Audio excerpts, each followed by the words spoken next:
class who has a phobia? Claustrophobia? Yeah? Okay, then I dedicate again this poem to you. It's the second time already.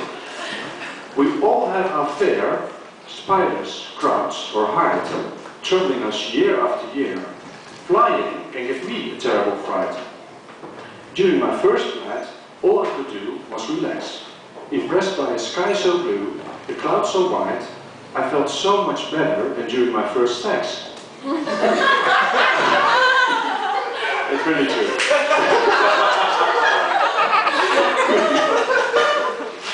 Then I went to Beijing for this girl to see, smoking a fag above the Gobi Desert.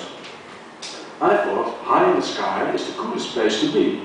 I just felt free as a bird. Later, when above New York and reading of some fear, I became aware. Shocked by the fact that down, everything looked so small from high up in the air. Then, during takeoff on a flight to Spain, I was struck by a mounting panic. All I wanted was to get out of the plane, but to the ground, the plane did not stick. I thought I was about to faint, but actually it was hyperventilation. The simple insight I gained was to never return to such a situation. But then came an invitation from Latin America, and neither bus nor train would take me there. Tempted by images of Mexico and Argentina, I realized of my fear I had to take care. So I went to therapy, where my shrink inquired in a serious tone after my worries and anxiety that I could not overcome on my own. I had to do virtual reality sessions, where only the image of an airport already gave me bad vibrations, while I got horrified getting virtually on board.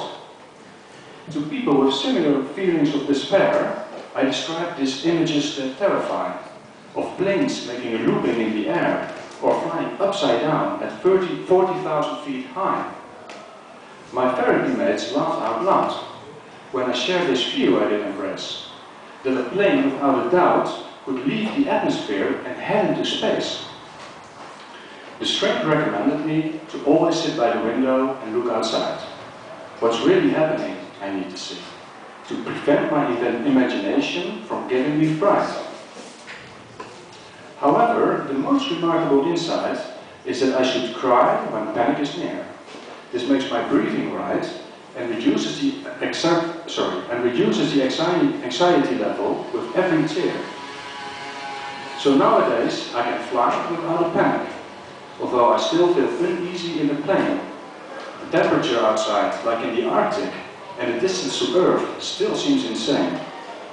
Dear people, if you are afraid of any activity, don't cease doing it, as the best way to reduce any anxiety is to face it bit by bit by bit by bit